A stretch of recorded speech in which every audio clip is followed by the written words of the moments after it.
வணக்கம். தமிழகத்தில் உள்ள அனைத்து மாவட்ட நிகழ்வுகளை உங்கள் வரவேற்பறைக்கு கொண்டு வந்து சேர்க்கும் தமிழ்நாடு 360க்கு உங்களை வரவேற்பது நான் ராஜலட்சுமி கார்த்திக். முதலில் தலைப்புச் செய்திகளை பார்க்கலாம்.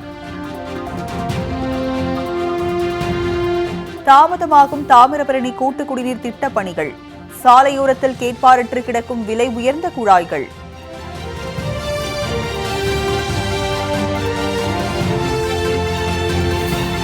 சிவகங்கை தாய்சேய் நல மருத்துவமனையில் மருத்துவ பணியாளர்கள் பற்றாக்குறை. நவீன மருத்துவ பரிசோதனை கருவிகள் பயனற்று கிடப்பதாக பொதுமக்கள் குற்றச்சாட்டு.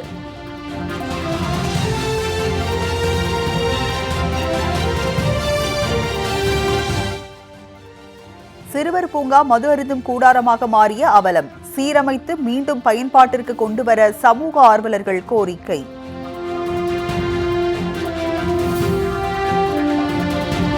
உதகையில் கடும் குளிரையும் பொருட்படுத்தாமல் நகரை சுத்தப்படுத்தும் தூய்மை பணியாளர்கள். பாதுகாப்பு உபகரணங்கள் வழங்கப்படாததால் நோய் தொற்று ஏற்படுவதாக வேதனை.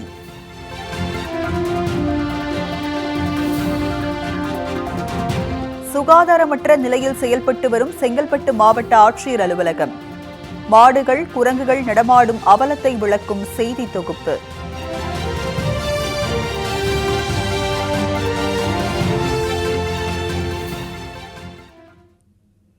இனி செய்திகளை விரிவாக பார்க்கலாம்.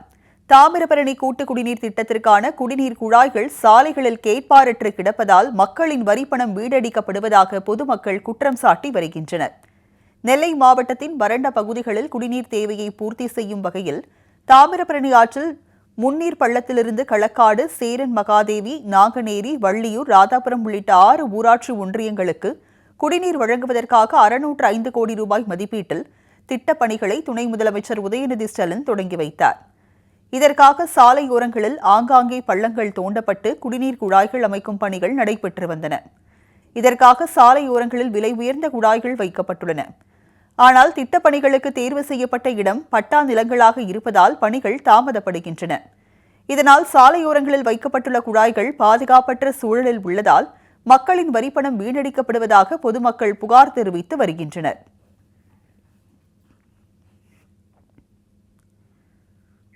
சிவகங்கையில் செயல்பட்டு வரும் தாய்சேய் நல மருத்துவமனையில் நவீன மருத்துவ பரிசோதனை கருவிகள் பயனற்று கிடப்பதாக பொதுமக்கள் புகார் தெரிவித்து வருகின்றனர்.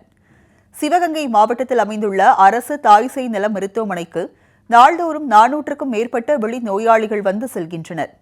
நீண்ட காலமாக செயல்பட்டு வரும் இந்த மருத்துவமனை உரிய பராமரிப்புகள் இல்லாமலும் போதுமான மருத்துவ பணியாளர்கள் இல்லாமலும் செயல்பட்டு வருவதாக பொதுமக்கள் புகார் தெரிவிக்கின்றனர். அத்துடன் பல நவீன மருத்துவ பரிசோதனை கருவிகள் முறையாக பயன்படுத்தாமல் வீணாகி வருவதாகவும், குறிப்பாக கடந்த 3 ஆண்டுகளுக்கும் மேலாக நவீன ஸ்கேன் கருவி டெக்னீஷியன்கள் இல்லாததால் ஸ்கேனிங் பரிசோதனை செய்யப்படாமல் அறை பூட்டப்பட்டு உள்ளதாகவும் பொதுமக்கள் புகார் தெரிவிக்கின்றனர். அத்துடன் பழைய கட்டிடம் இடித்து அகற்றப்படாமல் உள்ளதால் மருத்துவமனைக்கு வரும் நோயாளிகள் அச்சமடைந்து வருகின்றனர். எனவே பணியாளர்களை மருத்துவ பணியாளர்களை நியமித்து நவீன கருவிகளை பயன்பாட்டிற்கு கொண்டு வர வேண்டும் என பொதுமக்கள் கோரிக்கை விடுத்துள்ளனர். சிவகங்கை மகளிர் மருத்துவமனை மிக பழமையான மருத்துவமனை ஒன்று. சிவகங்கையில் அதிக மக்கள் பயனடையக்கூடியது. சுற்றுப்புற கிராமங்களிலிருந்து இறங்கி வசதியாக செல்லக்கூடிய அமைப்பில் இருந்து செயல்பட்டுக்கிட்டு இருந்த மருத்துவமனை தற்சமயம் பராமரிப்பின்றி புதர்கள் மண்டி கிடப்பதால் மக்கள் இப்போ நோயாளிகள் கூட்டி வந்து மருத்துவமனை சிகிச்சை செய்வதற்கு அச்சப்படுகிறார்கள். அரசு மாவட்ட நிர்வாகம் நடவடிக்கை எடுத்து மக்களுக்கு பழைய மாதிரி உதவி செய்யுமாறு கேட்டுக்கொள்கிறோம். கரம்பக்குடி அருகே ஊராட்சி ஒன்றிய நடுநிலைப் பள்ளியில் அடிப்படை வசதிகள் இல்லாததால் சாப்பிடும் அறையில் மாணவர்கள் கல்வி கற்கும் நிலை ஏற்பட்டுள்ளது. புதுக்கோட்டை மாவட்டம் கரம்பக்குடி அருகே கொளப்பம்பட்டி கிராமத்தில் ஊராட்சி ஒன்றிய நடுநிலைப் பள்ளி செயல்பட்டு வருகிறது. 1ஆம் வகுப்பு முதல் 8ஆம் வகுப்பு வரை உள்ள இப்பள்ளியில் 100க்கும் மேற்பட்ட மாணவர்கள் கல்வி பயின்று வருகின்றனர். இப்பள்ளியில் வெறும் 4 வகுப்பறைகள் மட்டுமே உள்ளன. இதனால் கல்வி கற்க போதிய இடவசதி இல்லாததால் மாணவர்கள் சாப்பிடும் அறையில் பாடம் படிக்க வேண்டிய சூழல் ஏற்பட்டுள்ளது. 1987இல் 2 கட்டடங்கள் பள்ளிக்கூடங்கள் பழுதானது. இங்கு நடுநிலைப்பள்ளி தான் இயங்கிக்கிட்டு இருக்கு. 87 கட்டடங்கள் பழுதானமனே ஒரு புதிய கட்டிடம் ஒன்று 4 அறை கொண்ட கட்டிடம் அமைத்து அதோட பழைய கட்டடம் இன்று வரை புதுப்பிக்கவில்லை. அதில் கிடத்தில் போட்டுவிட்டார்கள். இந்த 4 கட்டடத்திலையும் 139 மாணவர்கள் அங்கு பயில்கிறார்கள். சத்துணவு கூடத்தில் 2 கிளாஸும் மற்ற 4 அறைகளில் பாக்கி கிளாஸுகளும் ஓடிக்கொண்டிருக்கிறது. தமிழக முதலமைச்சர் சார்பாக காலை உணவு திட்டம் வந்தது. அதற்கு பிறகு அந்த 2 கிளாஸும் சத்துணவு மையத்தில் இயங்கவில்லை. பள்ளி கல்வித்துறை அன்பில் மகேஷ் பொய்யாமொழி அவர்களுக்கு எங்கள் கிராமத்தை சார்பாக நாங்கள் வேண்டுகோள் வைக்கிறோம். அத்துடன் குடிநீர், கழிவறை உள்ளிட்ட அடிப்படை வசதிகள் இல்லாததால் கூடுதல் வகுப்பறைகளுடன் அடிப்படை வசதிகளையும் செய்து தர வேண்டும் என்று பொதுமக்கள் கோரிக்கை விடுத்துள்ளனர். எங்கள் ஸ்கூலுக்கு ரொம்ப நாளாகவே தண்ணி வசதி இல்லை. பிள்ளைங்களுக்கு தண்ணி வசதியும் எங்களுக்கு செஞ்சு தரணும். பிள்ளைங்க 1ஆவதுலேருந்து 8ஆவது வரைக்கும் இருக்குது. அந்த பிள்ளைங்களுக்கு போதுமான கட்டடங்களும் இல்லை. 4 அறை கொண்ட கட்டடம் மட்டும்தான் இருக்குது. அதில் 8 கிளாஸ் எப்படி சமாளிக்க முடியும்? அதுக்காக எங்களுக்கு புதுசாக கட்டடமும் வேணும், பிள்ளைங்களுக்கு தண்ணி வசதியும் வேணும். உடுமலை நகராட்சி சிறுவர் பூங்கா முறையான பராமரிப்பு இல்லாததால் சமூக விரோதிகளின் கூடாரமாக மாறி வரும் சூழல் ஏற்பட்டுள்ளது. திருப்பூர் மாவட்டம் உடுமலை நகராட்சி சார்பில் அண்ணா சிறுவர் பூங்கா அமைக்கப்பட்டது. இதனை அப்பகுதி மக்கள் மற்றும் சிறுவர் சிறுமியர் விளையாடி பொழுதை கழித்து வந்தனர். இந்நிலையில் பூங்கா முறையாக பராமரிக்கப்படாமல் பல ஆண்டுகளாக பூட்டப்பட்டுள்ளது. இதனால் பூங்காவில் புதர்கள் மண்டி விளையாட்டு உபகரணங்கள் பழுதடைந்து காணப்படுகிறது. அத்துடன் பூங்காவின் அருகில் டாஸ்மாக் கடை அமைந்துள்ளதால் தற்போது சிறுவர் பூங்கா மது அருந்தும் கூடாரமாக மாறியுள்ளது. இதனால் பெண்கள், சிறுவர்கள் அவ்வழியாக செல்ல அச்சப்படும் நிலை ஏற்பட்டுள்ளது. எனவே பூங்காவை சீரமைத்து மீண்டும் பயன்பாட்டிற்கு கொண்டு வர வேண்டும் என்று பொதுமக்கள் கோரிக்கை விடுத்துள்ளனர்.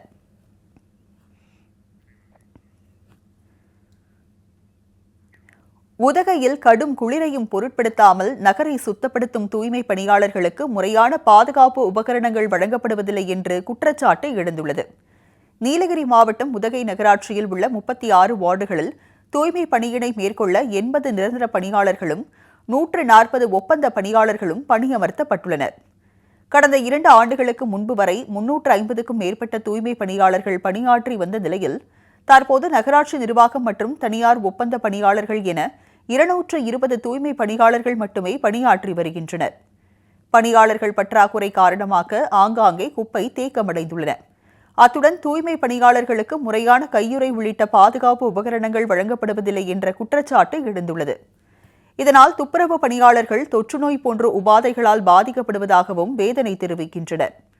கொரோனா காலத்தில் தூய்மை பணியாளர்களுக்கு கொடுத்த அதே முக்கியத்துவத்தை எப்போதும் வழங்கி முறையான பாதுகாப்பு உபகரணங்களை வழங்க வேண்டும் என்று அவர்கள் அரசுக்கு கோரிக்கை விடுக்கின்றனர்.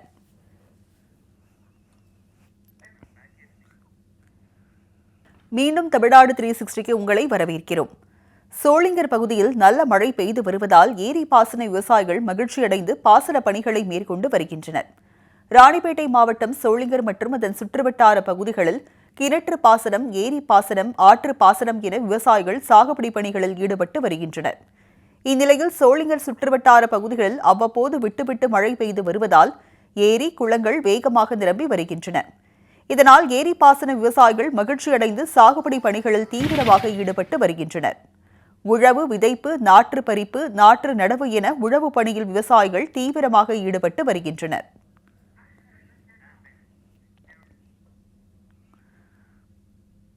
அச்சிறுபாக்கம் 4வது வார்டில் புதிதாக ரேஷன் கடை அமைத்து தர வேண்டும் என பொதுமக்கள் கோரிக்கை விடுத்துள்ளனர். செங்கல்பட்டு மாவட்டம் மதுராந்தகம் அடுத்த அச்சிறுபாக்கம் 4வது வார்டில் 600க்கும் மேற்பட்ட குடும்ப அட்டைதாரர்கள் உள்ளனர். இப்பகுதியில் தனியார் வாடகை கட்டிடத்தில் நியாய விலை கடை செயல்பட்டு வருகிறது. இந்த கட்டடம் பழமையான கட்டடம் என்பதால் பழுதடைந்து சிமெண்ட் காரைகள் பெயர்ந்து விழுந்து வருகிறது. இதனால் ரேஷன் கடைக்கு வரும் மக்கள் அச்சத்துடனேயே வந்து செல்கின்றனர். அத்துடன் அவ்வப்போது மழை பெய்து வருவதால் அரிசி, பருப்பு, சர்க்கரை உள்ளிட்ட ரேஷன் பொருட்கள் நனைந்து வீணாகும் நிலை ஏற்பட்டுள்ளது. எனவே தங்கள் பகுதிக்கு புதிதாக நியாய விலை கடை கட்டிடம் கட்டித்தர வேண்டும் என்று அப்பகுதி மக்கள் கோரிக்கை விடுத்துள்ளனர்.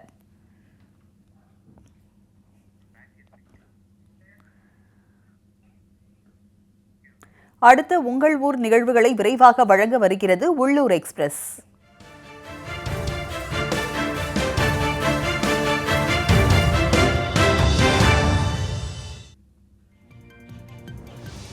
மதுரை மாவட்டம் பரவை சத்தியமூர்த்தி பகுதியில் காட்டுநாயக்கர் பழங்குடி இனத்தை சேர்ந்த பள்ளி மாணவர்கள் சாதி சான்றிதழ் கேட்டு தொடர் போராட்டத்தில் ஈடுபட்டு வருகின்றனர்.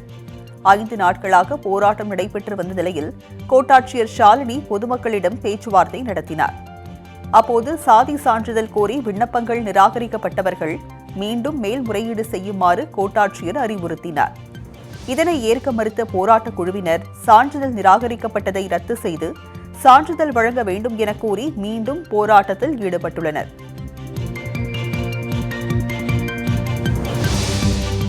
தஞ்சை மாவட்டம் பட்டுக்கோட்டை அருகே தமிழ்நாடு தௌஹீத் ஜமாத் அமைப்பின் சார்பில் கண்டன ஆர்ப்பாட்டம் நடைபெற்றது. இஸ்லாமியர்களின் வக்ஃப் வாரிய சொத்துக்கள் அபகரிக்க மத்திய அரசு திட்டமிடுவதாக கூறி அதனை கண்டித்து ஆர்ப்பாட்டத்தில் ஈடுபட்டனர். இந்த ஆர்ப்பாட்டத்தில் 1000க்கும் மேற்பட்ட ஆண்களும் பெண்களும் பங்கேற்று மத்திய அரசுக்கு எதிராக கண்டன முழக்கங்களை எழுப்பினர்.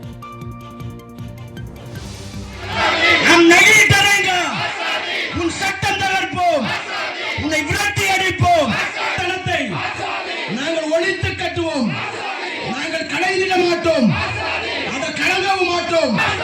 உன் முழக்கம் கலையும். இது விடுதலை முழக்கம், இது விடுதலை முழக்கம். கடலூர் மாவட்டம் வேப்பூர் அருகே சுமார் 5 கிலோமீட்டர் தூரம் வரை உள்ள சாலை முற்றிலும் சேதமடைந்துள்ளது. இதனால் அப்பகுதி மக்கள் அருகில் உள்ள நகரங்களுக்கு செல்வதற்கு நீண்ட தூரம் சுற்றி செல்ல வேண்டிய நிலை ஏற்பட்டுள்ளது. மேலும் அப்பகுதியில் உள்ள விவசாய நிலங்களுக்கு இடுபொருட்களை கொண்டு செல்வதற்கும் பெரும் சிரமம் ஏற்படுவதாகவும் கவலை தெரிவிக்கின்றனர். சாலையை சீரமைத்து தரக்கோரி மனு அளித்தும் அதிகாரிகள் கண்டுகொள்ளாமல் உள்ளதாகவும் உடனடியாக சாலையை சீரமைத்து தர நடவடிக்கை எடுக்க வேண்டும் என்றும் அப்பகுதி மக்கள் கோரிக்கை விடுத்துள்ளனர். திருப்பத்தூர் மாவட்டம் பச்சூர் அடுத்து பழையப்பேட்டை பகுதியைச் சேர்ந்தவர் சின்னராஜ்.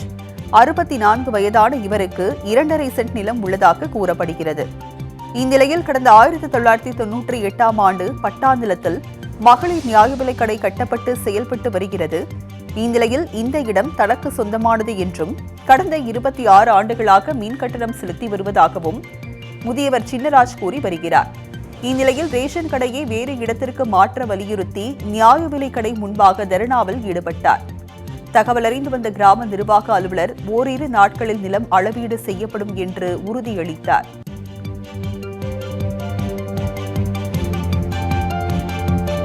வாக்காளர் பட்டியல் சிறப்பு சுருக்கு முறை திருத்தம் செய்ய வரும் 16, 17 மற்றும் 23, 24ஆம் தேதிகளில் கடலூரில் சிறப்பு முகாம்கள் நடத்தப்படுகிறது.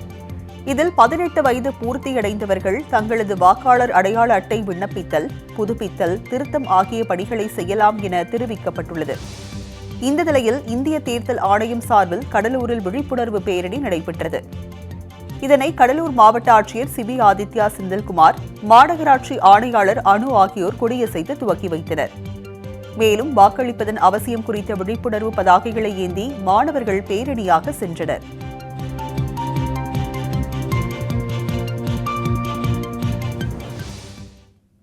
மாவட்டங்களில் நடந்த விளையாட்டு செய்திகளை வழங்க வருகிறது விளையாட்டுக் களம்.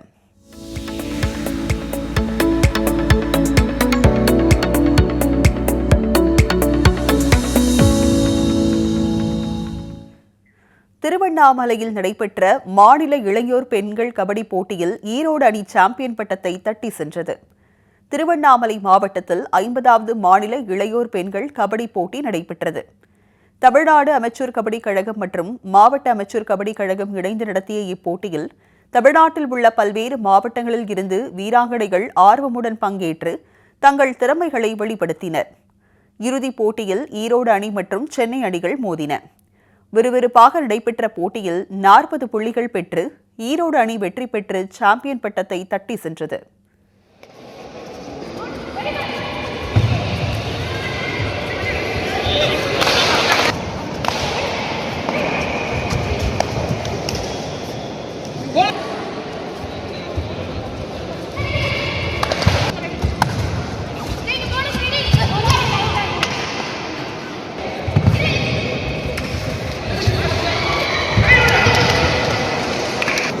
Just miss it.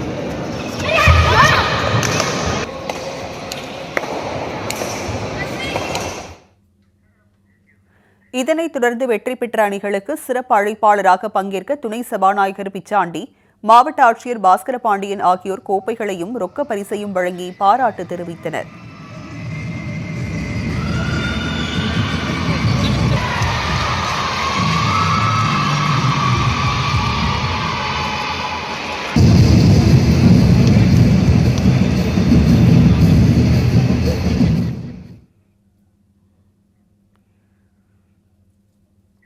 பழனியில் நடைபெற்ற யோகாசன உலக சாதனை நிகழ்ச்சியில் ஏராளமான பள்ளி மாணவர்கள் கலந்து கொண்டு தங்களது திறமைகளை வெளிப்படுத்தினர்.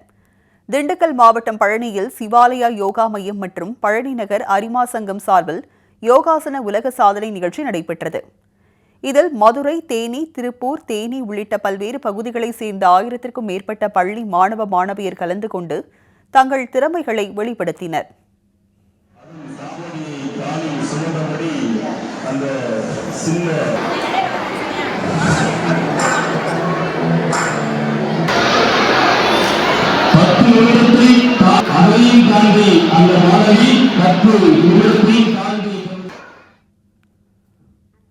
இதில் நீண்ட நேரம் நிற்கும் ஆசனங்கள், சக்கராசனம் மற்றும் விருட்சம ஆசனங்கள் உட்பட பல்வேறு ஆசனங்கள் மாணவர்கள் செய்து காட்டி அசத்தினர். இதில் முதல் மற்றும் 2வது இடத்தை பொள்ளாச்சியை சேர்ந்த மாணவர்களும் 3வது இடத்தை சேலத்தை சேர்ந்த மாணவனும் தட்டி சென்றனர். போட்டியில் கலந்து கொண்ட அனைவருக்கும் கேடயம் மற்றும் சான்றிதழ்கள் வழங்கப்பட்டன.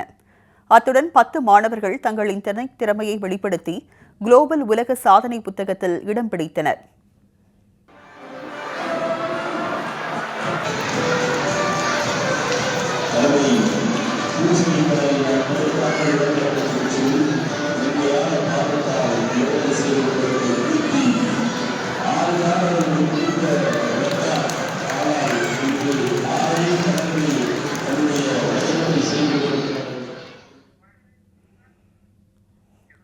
கோவையில் நடைபெற்ற மாநில அளவிலான சதுரங்க போட்டியில் சிறுவர் சிறுமியர் ஆர்வமுடன் கலந்து கொண்டனர்.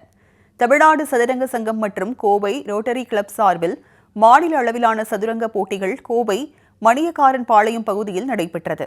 சிறுவர்கள் முதல் பெரியவர்கள் வரை என பொது பிரிவு முறையில் நடத்தப்பட்ட இப்போட்டியில் 600க்கும் மேற்பட்டோர் ஆர்வமுடன் கலந்து கொண்டு தங்கள் திறமைகளை வெளிப்படுத்தினர். 9, 12, 16 வயது மற்றும் பொதுப்பிரிவு என 4 பிரிவுகளில் நடத்தப்பட்ட போட்டியில் ஏராளமான சிறுவர் சிறுமியர் ஆர்வமுடன் பங்கேற்றனர். இப்போட்டியில் வெற்றி பெறும் வீரர்களுக்கு மிதிவண்டி, கோப்பைகள், சான்றிதழ்கள் என மொத்தம் 1 லட்சம் ரூபாய் மதிப்பிலான பரிசுகள் வழங்கப்பட உள்ளதாக ரோட்டரி கிளப் நிர்வாகி தெரிவித்தார்.